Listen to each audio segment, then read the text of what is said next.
자, 애널리스트 코너입니다. 자동차 업종 얘기 들어볼 차례고요. 유진투자증권 리서치센터 자동차 애널리스트 이재일 연구원 자리했습니다. 어서 오십시오. 안녕하십니까.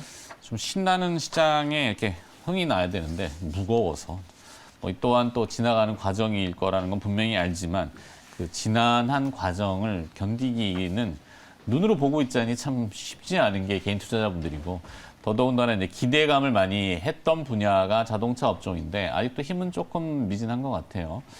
자, 먼저 업종 실적 얘기를 해봐야 되는데 사실 실적 반영은 잘 안 되고 있습니다만 4분기에 현대차의 실적은 상당히 서프라이즈했고 연간 실적으로 봐도 사상 창사 이래 최대 매출 이렇게 됐잖아요. 네, 맞습니다. 그냥 단순 기저 효과 때문에 그런 것인지 매출 좀 뜯어봐 주시면 어떤 분석이 나옵니까? 작년 같은 경우 사실 실적이 좋은 업종들이 굉장히 많았었는데 뭐 전반적으로 인플레이션 효과가 분명히 있었고요. 인플레이션 효과? 네, 인플레이션 때문에 이제 차량 가격들이 많이 올랐죠.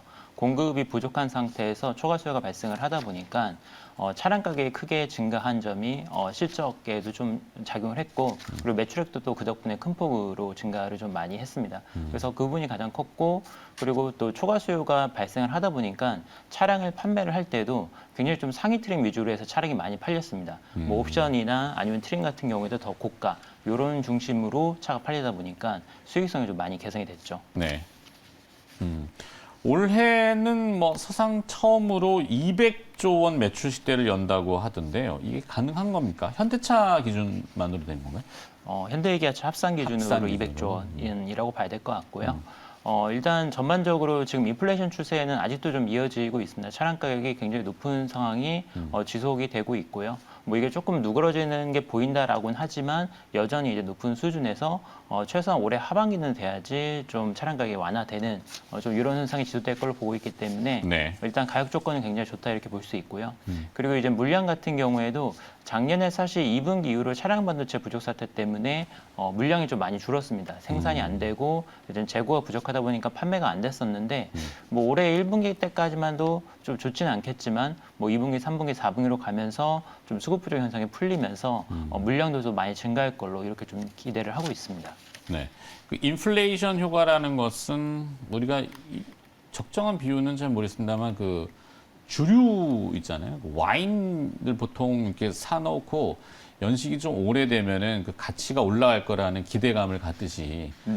차량도 예전 같으면은 연식이 오래되면은 아우 옛날 차 이랬지만 오히려 그런 프리미엄들이 자산 가치로 좀 되는 그런 효과도 있는 것 같아요.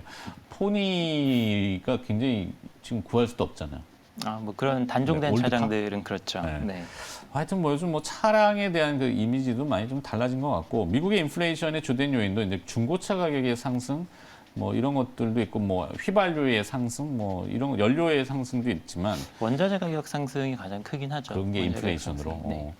자, 지금 뭐 공급은 타이트하고 수요가 그렇다고 없는 건 아니잖아요, 또. 수요는 굉장히 강합니다. 네. 왜냐하면 저희가 보복 수요를 작년에 얘기 많이 했었죠. 네. 그래서 뭐 2020년도에 발현되지 못했던 수요들이 뭐 2021년도에 굉장히 또 크게 일시에 좀 폭발이 되면서 초과 수요 상태가 좀 지속이 됐고 뭐 다른 산업들 뭐 산업별로 좀 차이가 있겠지만 특히 자동차 같은 경우에는 작년에도 그 초과 수요가 이제 발현이 못 됐습니다. 네. 뭐 1분기 때는 좀 그게 반영이 되는 것처럼 보이다가 공급이 부족하면서 수요들이 이젠 다 전환이 못 됐죠. 차량들의 구입들이 많이 못 했기 때문에 여전히 이제 대기 수요로 나와 있는 상황입니다. 네. 근데 이제 수요를 충족을 못 지키는 게 이제 결국에는 차량용 반도체를 얘기하는데 차량이 모두 이제 뭐 전장화를 많이 되어 가고 있기 때문에 반도체가 엄청 많이 들어가잖아요. 그렇죠. 네, 센서들 같은 것들, 뭐 차 앞에 유리도 뭐 이제는 이 뭐죠 와이퍼 왔다 갔다 할 때 네. 비를 이게 뭐 우량에 따른 뭐 그런 것도 센서일 거고, 네. 뭐 앞에 조향하는 것들도 그럴 거고 많잖아요. 워낙 많이 들어가니까. 반도체가 최근에 많이 들어가는 게 일단 전기차. 전기차. 전기차 때문에도 차량 반도체가 굉장히 수요가 많이 늘었고요. 그리고 뭐 두 번째는 이제 ADAS 시스템 쪽이죠. 저희가 차량용 안전 시스템 특히 뭐 이제 부분 자율주행 같은 경우에도 뭐 센서들이나 그리고 또 알고리즘이 많이 들어가기 때문에 그거를 이제 연산할 수 있는 능력이 있는 필요한 그런 차량용 반도체들 뭐 이런 것들의 수요가 많이 증가를 하다 보니까 뭐 기존에 이제 좀 구형 자동차랑 비교를 했었을 때 네. 최근에 나는 최신형 전기차들 같은 경우에는 최대 3배 이상 차량 반도체 수요량이 늘어나는 걸로 이렇게 좀 파악을 하고 있습니다. 그러네요. 예전에는 뭐 고사양의 제품들에 쓰였던 것들이 범용으로 많이 내려와서 뭐 차선을 이탈하는 경고라든지 사람의 안전과 관련된 그런 이 워닝을 날려주는 거, 뭐 이런 것들도 다 반도체의 역할이니까, 그죠? 그렇죠. 자, 반도체 수급 때문에 현대차는 항상 지금 상당히 그 곤란한 지경일 텐데, 미국의 현재 임원급 담당을 급파를 했다고요? 이건 어떤 의미죠? 반도체 수급난에 무슨 물꼬를 좀 트겠다? 반도체 수급난 지금 해결하기가 상당히 쉽지는 않습니다. 왜냐하면 뭐 현대기아차만 어려움을 겪고 있는 게 아니라 전 세계적으로 다 어려움을 겪고 있고 뭐 이제는 차량용 쪽만 부족한 게 아니죠. 뭐 다른 뭐 핸드셋이라든지 뭐 여러 가지 뭐 디바이스에서 다 부족한 상태이기 때문에 이거를 이제는 개별적으로 해결하기는 굉장히 좀 쉽지 않은 상황인데요. 좀 미국 같은 경우에는 좀 국가적인 차원에서도 차량 반도체 수급상을 좀 이렇게 체크를 하면서 대응을 하려고 노력을 하고 있는데 일단은 올해까지도 쉽지 않은 상황이 지속이 되고 있는 거는 좀 확실한 것 같습니다. 네. 그래서 올해 상반기도 상당히 좀 힘든 구간이 될 것 같고 공통적으로 얘기를 하는 거는 올해 하반기 때부터는 그래도 조금 풀릴 것 같다. 좀 요 정도 뉘앙스로 다들 얘기를 하고 있는 상황이라서 네. 뭐 1분기보다는 2분기 뭐 그리고 2분기보다는 하반기 들어서면서 좀 많이 좋아지는 이런 시나리오를 지금 생각을 하고 있습니다. 궁극적으로는 이 유통망 구조 때문만은 아니잖아요. 그죠? 지금 2020년도 말 정도부터 이제 차량 반도체 부족 사태가 좀 불거지기 시작을 했고 2020년도 말부터죠. 네. 결국엔 그러면서 이제 코비드하고 좀 많이 겹치는. 겹치죠. 네. 그때 이제 차량 반도체 오더를 많이 줄였었던 게, 이 상태로 가면은 수요가 많이 줄겠다 싶어가지고, 생산량을 많이 줄이려고. 팬데믹 때문에 사람들이 이동을 안 하고 그래서 차량 수요가 줄 거야. 그러니까 주문을 지금 막 늘릴 필요는 없을 거야. 이렇게 잘못 계산을 했던 거군요. 그렇죠. 그게 이제 2020년도 상반기 때 그렇게 하면서 공급을 이제 쫙 줄였었는데 2010년 하반기 들어와서 이게 예상대로 안 되기 시작을 하면서 네. 그때부터 이제 부랴부랴 물량들이 늘리기 시작을 했죠. 그리고 이제 캐파 증설도 들어갔는데 통상적으로 이제 캐파 증설이 완공이 되려면 2년 정도 필요하다라고 합니다. 그래서 올해 말 정도는 돼야지 추가적인 증설 물량이 나오기 시작을 하는 거고 신공장 같은 경우에는 네. 그리고 이제 기존 어떤 캐파에서 물량을 조금 늘린 부분들 뭐 다른 산업에서 사용하다가 이제 차량 쪽으로 또 전용되고 뭐 이런 부분들이 있기 때문에 뭐 그런 것들은 올해 하반기 때부터는 조금 나을 것 같다. 뭐 이 정도로 되고 있어서 좀 정확한 이제는 뭐 어떤 수급 밸런스에 대해서는 파악하기 쉽지는 않지만 공통적으로 그래도 하반기 때 되면 조금 개선이 될 것 같다. 이 정도로 좀 볼 수 있을 것 같습니다. 네. 자, 1월 달에는 지금 현재 2월 이제 초 중순 넘어가고 있습니다만 현대차와 기아차의 판매 실적이 혹시 집산되는 게 있나요? 1월 달 판매 데이터 발표를 했고요. 네. 일단은 1월 달도 마이너스를 기록을 했습니다. 현대차는 이제 10% 초반대 정도 마이너스가 났고 기아차가 마이너스 6% 정도 이제 도매 판매가 감소를 했습니다. 그래서 뭐 여전히 1분기까지도 조금씩은 개선이 되는 모습이 지난해 4분기 때 굉장히 좀 안 좋았었기 때문에 뭐 그때 대비로는 조금 개선됐다 이렇게 말할 수 있지만 여전히 전년 대비로는 감소세를 나타내고 있고요. 이게 이제 플러스로 돌아서려면은 이제는 올해 2분기 정도는 돼야지 좀 플러스로 돌아설 것 같다. 좀 이렇게 봐야 될 것 같습니다. 네. 자, 시장 일각에서는 이 정도 이제 주가가 하락했으면은 어느 정도 바닥권이 아닐까? 물론 매번 주가 조정하면 바닥이라고 얘기는 하긴 합니다만 락바텀이라는 표현도 등장했고 바텀업이라는 얘기도 나오고 있는데 이재일 연구원은 좀 어떻게 보세요? 자동차 부품주들? 특히 지금 부품사들의 주가 하락폭이 굉장히 컸거든요. 작년 이제 고점 대비로 봤었을 때 특히 이제 대형 부품사들 같은 경우에는 거의 뭐 고점 대비 절반 수준까지도 빠져 있는 케이스들이 있습니다.